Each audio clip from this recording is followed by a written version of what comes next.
Hi, and welcome to another episode of It's Just Racing, hosted by Jim and Jim. I'm Jim. And I'm Jim. And we're here to talk about racing. We've got our special guest here today with us. Not one, but two races. Rico won Saturday in a somewhat controversial contest. He went for a gap that wasn't as big as he thought. Now, I won't pretend to know anything about sprint car driving. I've never driven one. But he did cause quite the melee. He did win the race on Saturday. He acknowledged he screwed up. He wasn't happy. It's kind of sad to see somebody that sad after a race, but he took out some of his friends and he wasn't happy about that. But then Monday night, fantastic race. Won it. Riding the high side. Coming out of turn 4 at the checkers. Good job, Rico. Alright. Supercross. The grand finale. The last race of the season. Take it off of Peacock. Put it on regular TV for everyone to see. The closest points battle in history in the 250 class. NBC doesn't even show the 250 heat races. We got 3 guys within 6 points and they don't show the heat races. Ridiculous. Super impressive. Way to go, NBC. One big thumbs up for that one. All I can tell you, there was an ugly crash involving Cole Davies in qualifying. Didn't even make it to the heat race, so we wouldn't have seen it anyway. Cole Davies, 17-year-old from New Zealand, is that right? Yep. In qualifying, something happened. He woed up, kind of drifted over to the center of the track, and Jordan Smith came off the jump and landed right on him. It was freaking ugly. Good thing Davies is young and flexible and stuff doesn't break as easy. It could have been a lot worse than it was. He did have a broken arm, broken nose. He's all beat up. It could have been so much worse. Yeah, he got real lucky on that one. That was an ugly one. But I can tell you Seth Hamaker won the 250 East heat race and Julian Beaumer won the 250 West heat race. Can't tell you how the races went because they didn't feel it was necessary to show us. 250 LCQ, RJ Hampshire won, so something must have happened in his heat race for him to be in the LCQ as one of the top 3 in points. But I don't know, because they didn't think it was necessary to show us. 250 main event. It was Danger Boy. Hayden Deegan. The race didn't matter to him. He had already clinched his 250 West Championship last week. So he was just racing to race, and that's exactly what he did. From the gate drop to the checkers, dude just took off, never looked back, won by like 10 seconds, which really meant nothing, but he got another win under his belt. And for once, he stayed out of the controversy this week. He did. I think he had a talking to, because he was nice and polite and concise and professional in the interview afterwards, unlike last week. So Deegan won it. Like I say, it didn't matter. He had already wrapped up the championship, but he just proved that he's the best guy out there, really. He's got to adjust that attitude a little.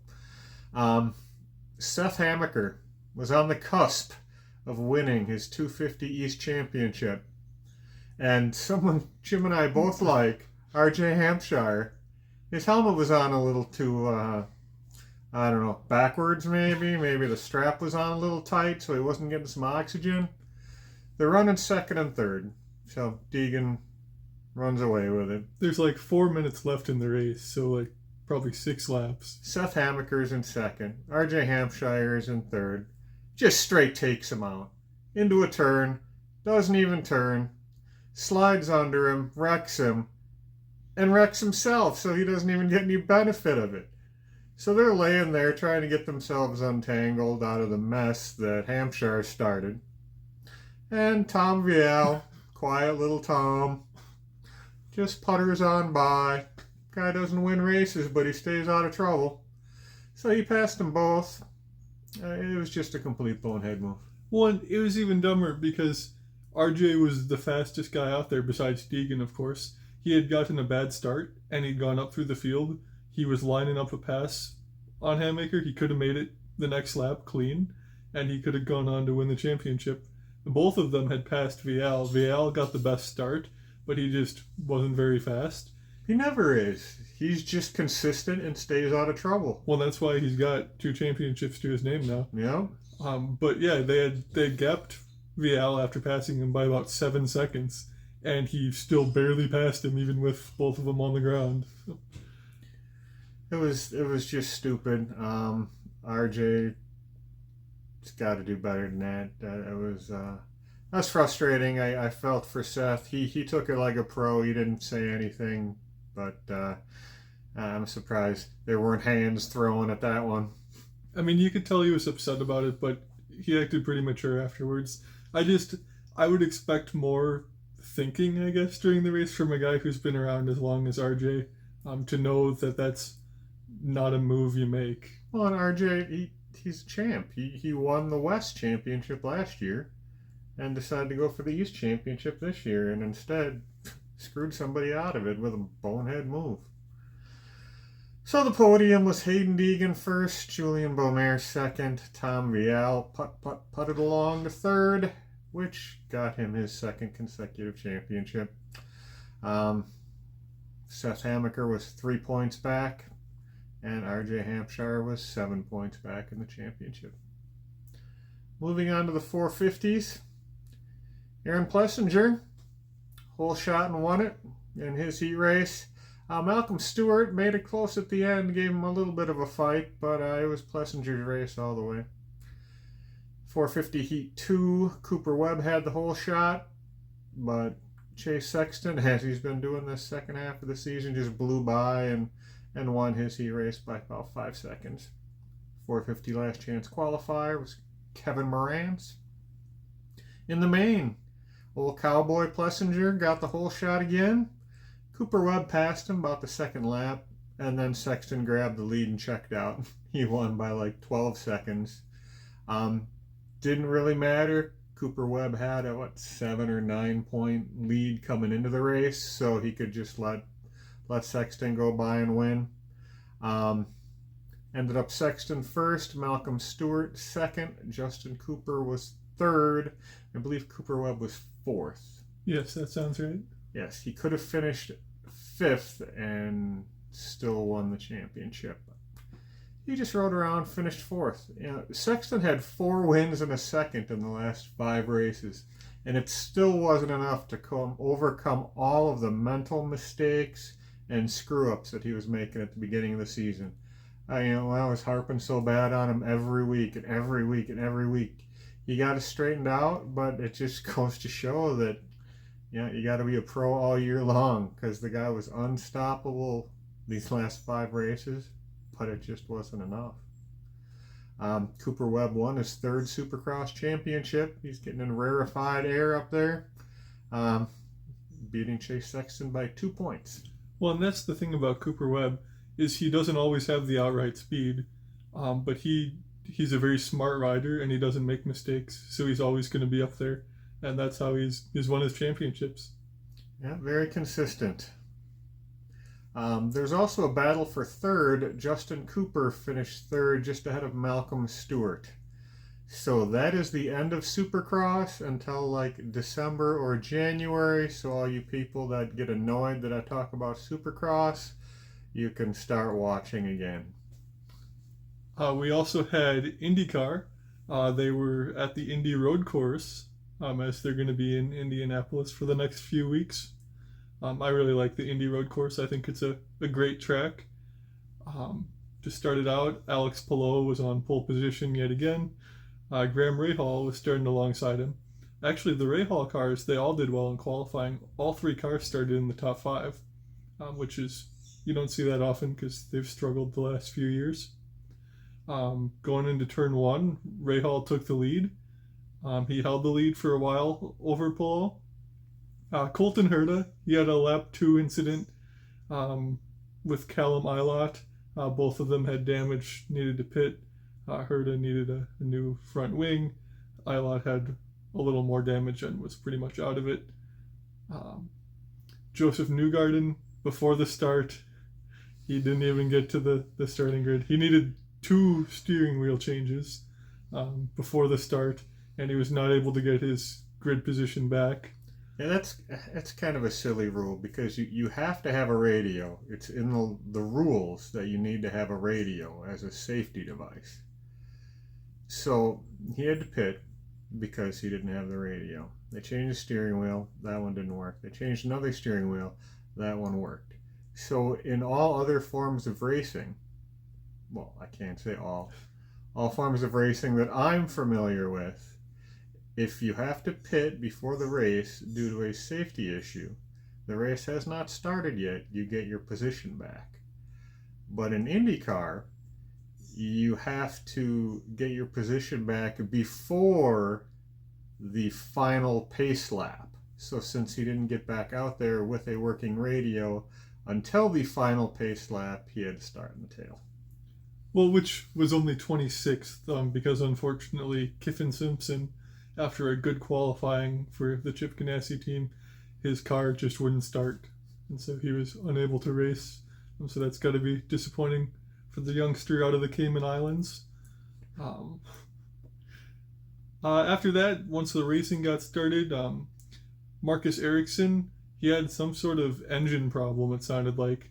We heard the in-car and the engine did not sound like it was working right. Yeah, it's like it dropped 3 cylinders. And it was like right out of a corner, so he just didn't go. And the guy behind him obviously wasn't expecting that and spun him. And then Ericsson was out after that. Felix Rosenqvist, he had a bit of a spin. It looked like he jumped the curb a little bit and then spun himself trying to stay off of Rinus VeeKay. So that was just a little bit of a mistake on his part. Both of the leaders, Graham Rahal still in the lead at this point, they got stuck behind Jacob Abel, who was pretty slow. He was about 25 seconds behind the next guy. I got no problem with Jacob Abel. You know, you're trying not to get lapped. He wasn't blocking. The car was a little wide, but he wasn't doing anything wrong. And just to hear Rahal screaming on the radio, "Get this guy out of here!" It's just kind of funny. Yeah, Rahal used a lot of his push to pass and was still stuck behind him, and that hurt him later on, I think. Rahal and Palou, they both pitted for their second stop on the same lap, so there was no undercut-overcut strategy because they wanted to get out of lap traffic. Palou almost passed him in the pits. He had a really good pit stop. He did have to concede the position. While this was all happening, Colton Herta managed to unlap himself. He passed all of the top 3, and he was looking really fast for a few laps. So that was some damage limitation from his early problems. Devlin DeFrancesco, another one of the Rahal cars that started real good. He stalled it on pit lane. He was running 4th at the time, and that dropped him down to 12th. So that was a costly mistake from him in the pits. He's not fast enough to make mistakes. No, he's not. This was going to be his career best race, and it went downhill after that. He's a heck of a nice guy, but he can't afford mistakes like that. There was a penalty for one of my McLaren buddies, Christian Lundgaard. I got a drive-through penalty for crossing the white line on pit exit, and it was just the tiniest crossing of the line. He locked up into the turn, and his left front just crossed it right before the line ended. I mean, it's a drive-through penalty in the rules. It's a harsh penalty. I don't know how I feel about it. It gained him maybe 1/10 of a second on track, and then the penalty cost him probably 25. I don't think it's proportional to the infraction in this case, but that's the rule. I guess, did you have any thoughts on that? No, I don't recall that incident, so I can't give an educated opinion. Well, on lap 58, Alex Palou took the lead. The red tires were the good ones this week, and he had saved them for the right time, whereas Rahal had used them early on to try to extend that lead. So Palou passed him, or Palou was still on the bad tires at this point. Yeah, he was Um, on the hards. so Palou's just been that fast this year. He was able to pass Rahal while he was on the bad tires, and Rahal was on the good tires. And at that point, I think I stood up and I said, all right, well, the race is over now. Palou has just been that good. He's been ridiculous this year. Not lights out. It's the Polo show in Indy. Unfortunately, Graham Rahal was not able to fight back. He had a bad pit stop. The car didn't drop after they got the tires on. I'm not sure what the problem was there with all the fancy like built-in jacks and technology they have. They just didn't work. So that cost him a couple spots. It actually promoted Pato Award into second place, but he was pretty far behind Palou. And then I think I may have induced the commentator's curse upon the field. It was you. They had just been talking about they had hit 400 laps caution free. The last caution was lap 6 of the first race, right? And this was the 5th race? And I was in the process of saying that that's going to end next race at the Indy 500. And before I had finished my sentence, David Malukas, I don't know if his engine went or his car just stopped, but either way, he was stalled in the grass and brought out the caution. So I'm sorry for ruining that green flag racing. It was 408 laps, was the final count. It was pretty impressive while it lasted, and I wish I hadn't said that. We could have had even more. That's the kind of racing I like. You don't need any cautions. So then from the restart, not much really happened. Palou drove away again. He ended up winning. Pato Award finished second, and Will Power brought it home for third place. It was a pretty bad race for the RLL cars, all of the Rahal cars, which had started in the top 5. They ended up 6th, 11th, and 17th. So not a great race from them. It was a great race for Alex Palou and a great start to the season. He's won, 4 of the first 5, yeah. And the 5th race he was second. Yeah. That's the best start from an IndyCar driver since A.J. Foyt won the first 7 races in 1964. I bet he won the championship too, huh? I would assume. All right, moving on to the NASCAR Truck Series. Trucks were in Kansas, a 1.5-mile track. Jake Garcia was on the pole, but that didn't matter because Corey Heim grabbed the lead before the end of the first lap. There's a caution 3 laps in. So, Ty Majeski gets a flat tire after getting hit by Carson Hocevar, who shouldn't have been there, but I won't get into that with people dropping down and racing series that they're not in. Anyhow, so Hocevar hits Majeski. Majeski gets a flat. Dawson Sutton gets a flat on lap 3 and spins trying to get a woad down to enter the pit. So he spins on the entrance to pit road. Under that caution, Ty Majeski got another flat tire. These tires are awesome, Goodyear. Thanks. So, whatever. But here we go. NASCAR. These are both. I don't know. Maybe it's in the rule book. I don't want to read the rule book. If the rule book's this complicated, it's stupid. NASCAR penalized Ty Majeski for fueling twice. So when he came in and changed his tire, the first flat tire, they must have put fuel in. And then when they were under caution and cut a tire, they must have topped off. So he gets a penalty for refueling twice. I think that's a stupid penalty. If that's in the rule book, I don't know why that's there. It's ridiculous.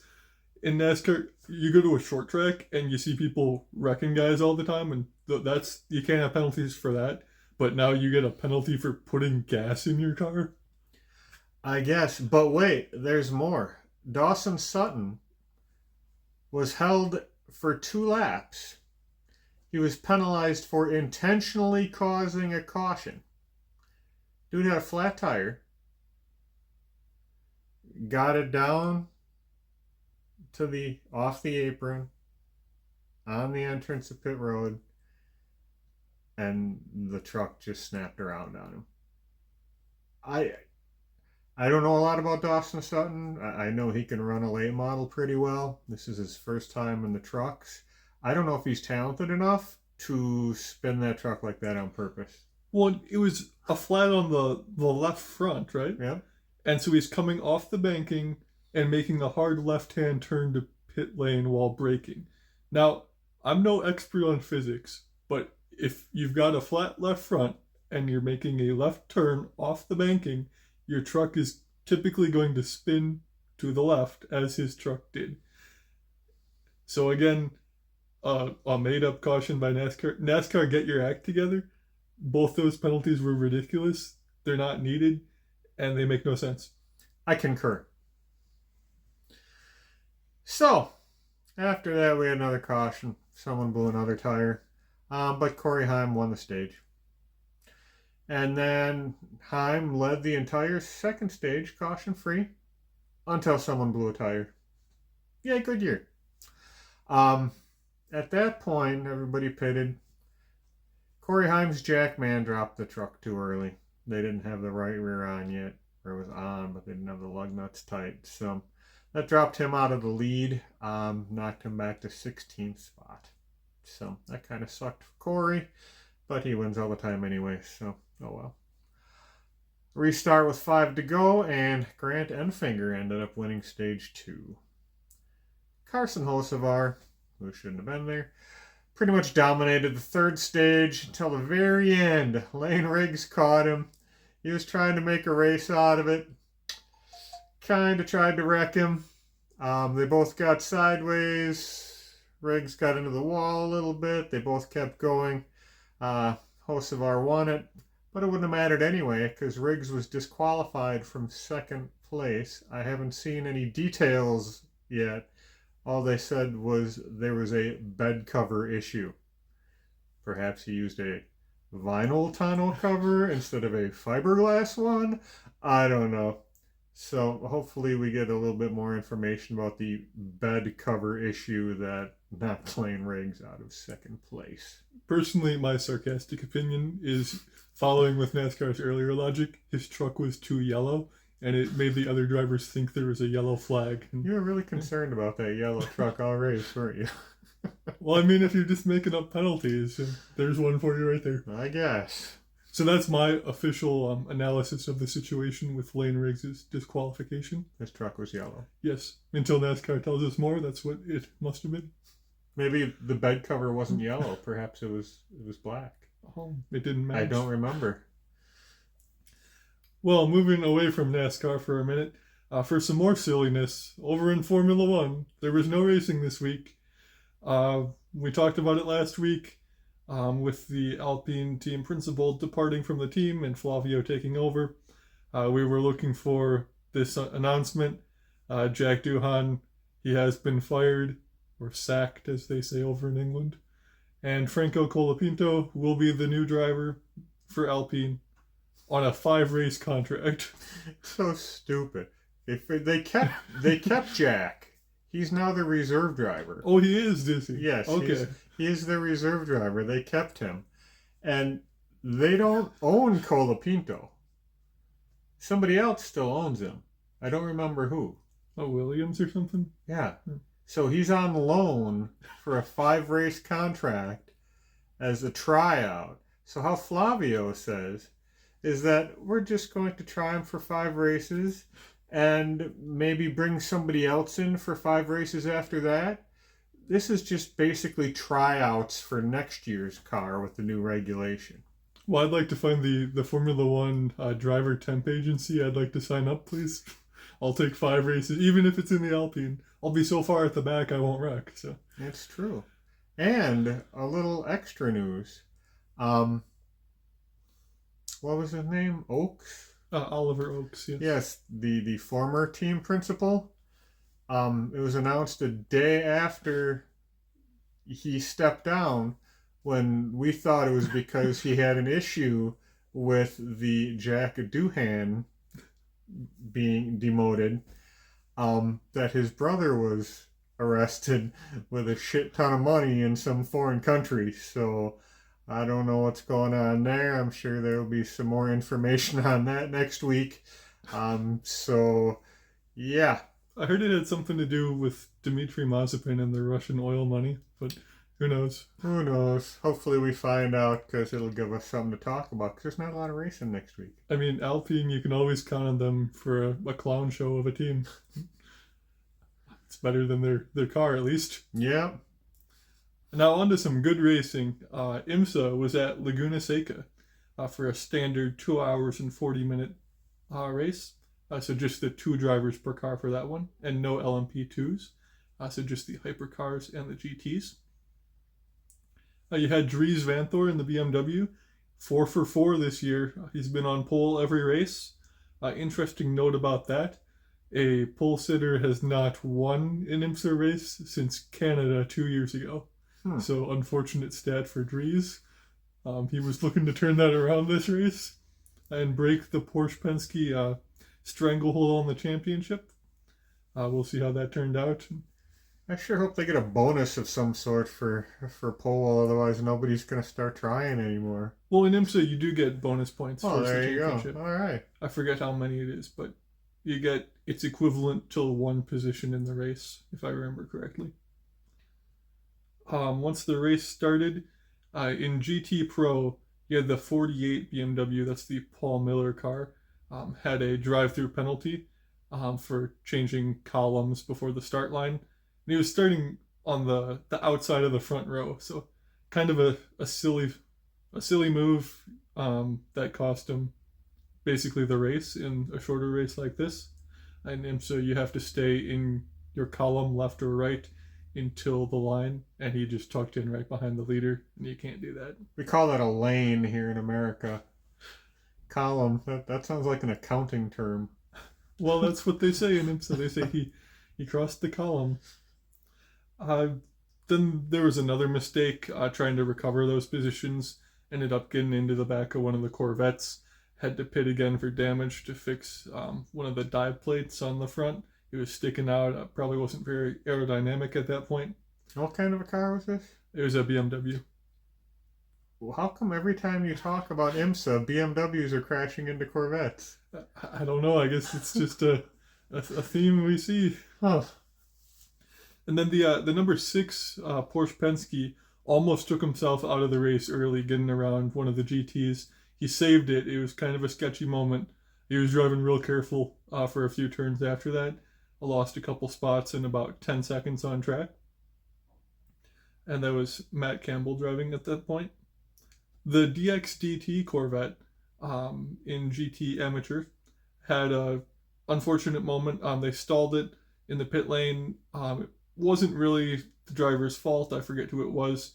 But there was a Ferrari who was exiting the pits and blocked their pit stall, and he had to stop, otherwise they would have crashed, and wasn't expecting to be stopping, and so he stalled it, and then ended up just going around for another lap. So it's basically a drive-through penalty for the Corvette. Took them out of the race, unfortunately. You had some really good racing between the 7 Porsche Penske of Felipe Nasr and Dries Vanthoor for the whole first stint. Nasr was able to pass him right at the end of the stint. Laguna Seca, I just want to say, it's a really fun track to watch IMSA on because it's real tight and it's technical. It makes the traffic really plays a big part in the race. And the guy who's the best at getting through traffic is going to have a real big advantage. And so it's always fun to watch there. There was one incident, the number 120 Porsche. That's the dark green one that you like. Classy. The movie might not have been classy. He was racing hard with the number 27 Aston Martin. Made contact from probably a little too far back. Sent the Aston into the wall. So I'd put the incident responsibility on the Porsche. I don't believe there was a penalty. It was deemed a racing incident, but it was a little too aggressive in my opinion. The Aston was able to get it fired back up, and there was no caution. This race did go caution free, unlike the IndyCar race. And every NASCAR race ever. There was a meatball flag. Oh, I haven't seen one of those in a while. Well, Kevin Magnussen wasn't racing here, so. No, it was for one of the Wayne Taylor cars in GTP. Made just the slightest contact with the Corvette. A Corvette actually outbraked him into the last turn and just touched the left rear and pushed the bodywork up into the tire. The tire was smoking for like 2 laps, and they got the meatball flag to come in and fix that. So they were already pretty slow, so it didn't really affect their race, although they probably didn't appreciate that very much. That's the first meatball flag of the year that I'm aware of. I think so too.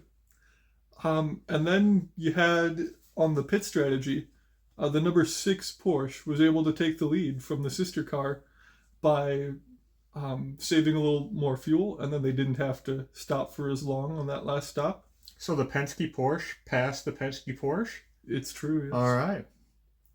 And so they were running 1 and 2 yet again.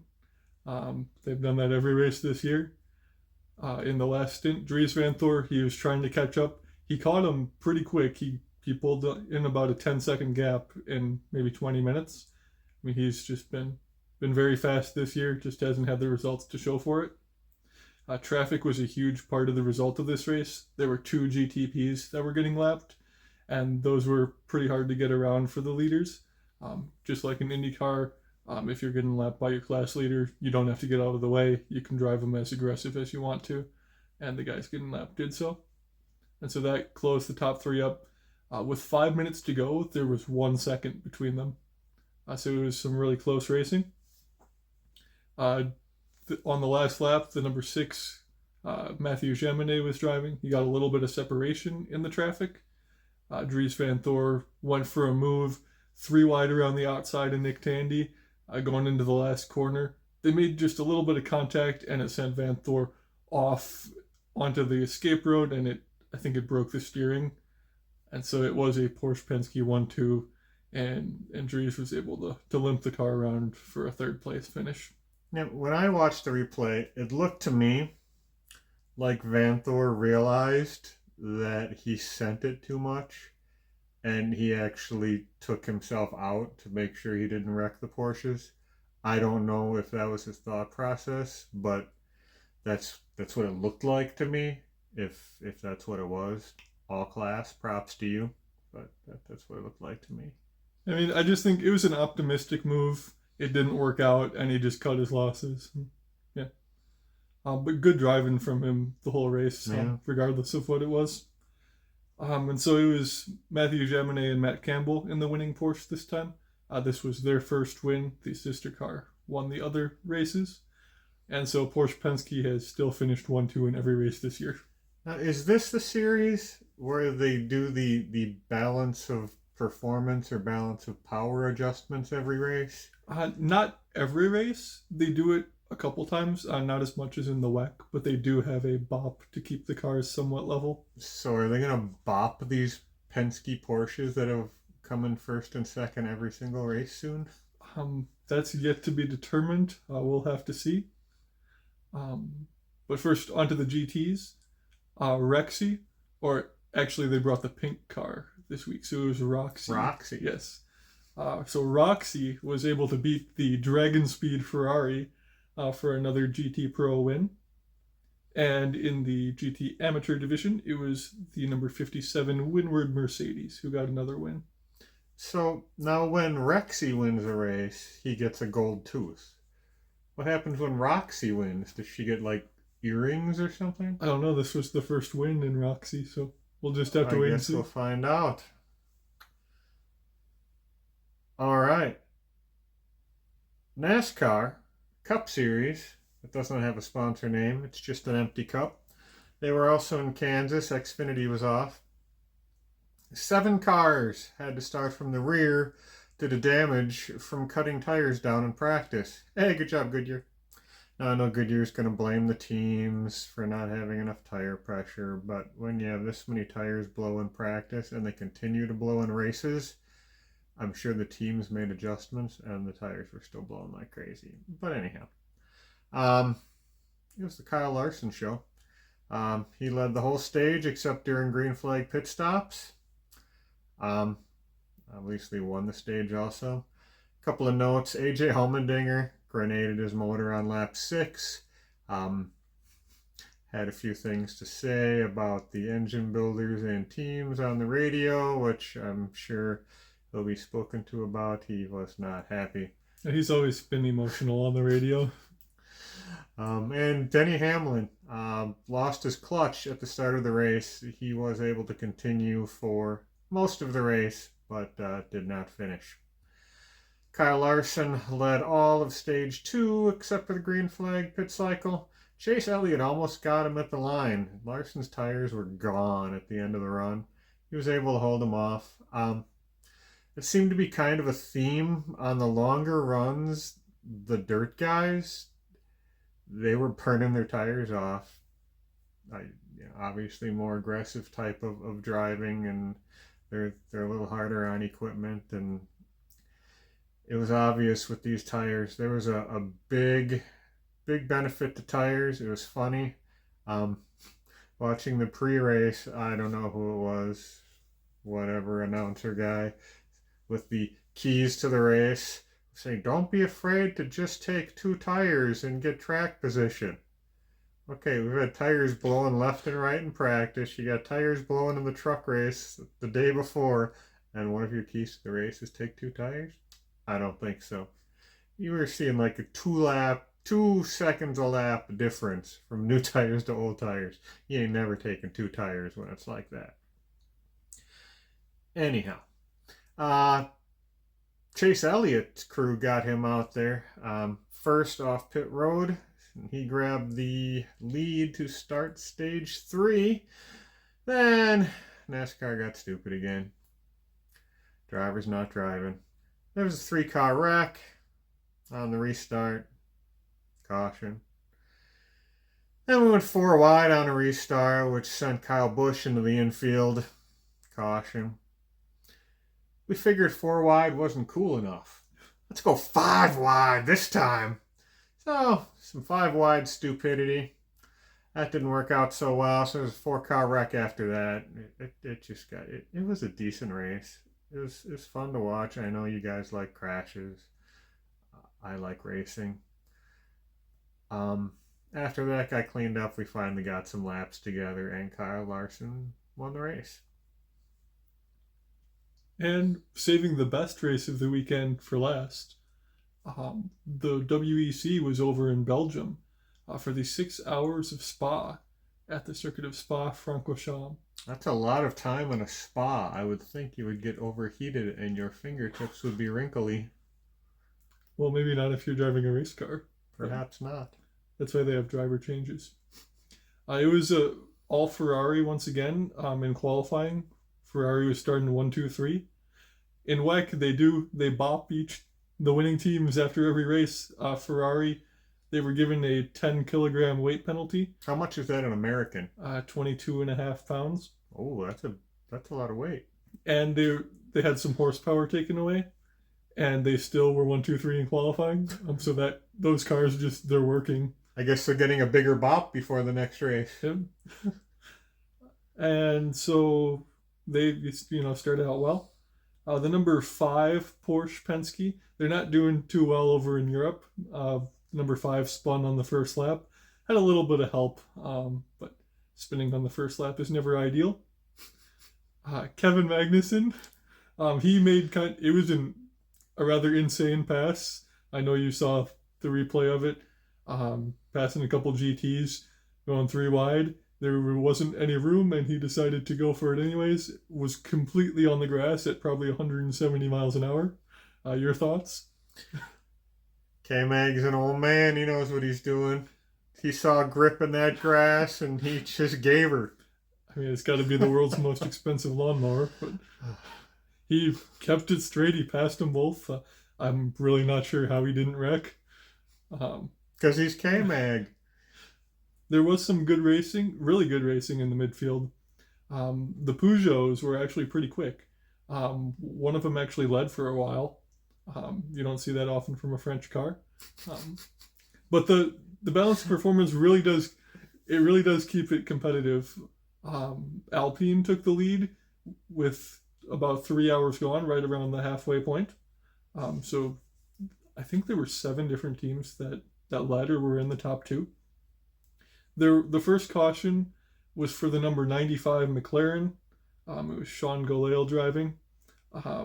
He went hard into a wall. It was one of those kind of awkward walls where it's slanted at a weird angle and it just kind of sucks the car in when you hit it. It wasn't his fault at all. It was, I don't know who was driving or what number it was, but one of the Mercedes AMGs made just a ridiculous move. I don't know if there's a penalty. I wasn't able to watch most of the race. That's the one you showed me, right? Yeah, it was not professional at all. It looked like an iRacing move that you'd then protest because it was just bad driving. They were fighting side by side. The McLaren had the position going into a turn. Mercedes outbraked himself, went off track. McLaren gave him plenty of room, and then took the corner normally. And the Mercedes, now once you're off the track, it's your responsibility to rejoin the track safely. Now, I had to say that because I don't think that the driver of the Mercedes has ever been told that before, because he rejoined the track directly into the left rear of the McLaren and just turned him coming out of the corner. I don't even know that the McLaren would have seen him. And he just sent him straight into the wall. And it was a big crash. It looked bad, but Sean Golael luckily was all right. He did walk out of that one. Yeah, that was a stupid move. Hopefully there's some type of penalty involved in that. Yeah, there's no room for that in road racing. Yeah, it was not good to see. Then there was one other caution for the other McLaren. Not a good race for McLarens. This was the number 59 McLaren. Just a little bit of contact with an Aston Martin in a braking zone. I wouldn't put any blame on the Aston. It was close racing. I think he might have overreacted, and being in the braking zone kind of made the problem worse. And the car turned left when the corner was going to the right, and then he locked it up through the gravel and went straight into a wall and was not able to back out. So there was another caution, and both McLarens were now out of the race. And then in the end, there was a little tire strategy. With about an hour and a half left is when it went green again. Ferrari took the lead back, and it was a 1-2 finish for Ferrari. It was the number 51 winning. They've won all 3 races so far in the WEC season. That's James Collado, Alessandro Pierguidi, and Antonio Giovinazzi. Once again, the number 50 Ferrari was right behind them. And the 36 Alpine with another podium. A French car. Yes, 2 podiums so far this year for them. Over in the GTs, it was another win for Ferrari. Ferrari had a real good race. This was the number 21 Ferrari, driven by Simon Mann, Franz Hire, and Alessio Rivera. Apologies for my French pronunciation there. Oui. So yeah, I heard that this was a really good race. I'm going to have to watch the whole thing later when it's up on YouTube, because what a lot of people were saying that I saw is that it's the best WEC race they've seen in a long time. Yeah, it's unfortunate that the good racing quite often isn't on television. You have to watch it a few days later on YouTube. But I suppose there's not a big market for that over here. Maybe in Belgium it was live on TV. Anyhow, is that all for you? That's everything I've got. All right, so next week, there's not a lot of racing. Trucks are going to be at North Wilkesboro. Xfinity's off. The Cup All-Star race, which I think is a joke. It's not for points. It doesn't matter, so I'm not going to talk about it. That's happening also. So really all there is trucks and Formula One at Imola in Italy. Ferrari is really going to want to step it up for their home race. They're going to have to step something up. They're kind of dragging ass this year. So if there's anything you want us to talk about, let us know. Jim and I, we might venture on over to Slinger Super Speedway, the fastest quarter-mile oval in the world, which is also 7 minutes from here. we might go there to catch some local racing. And if the show's too short, maybe we'll talk about that. See you next week.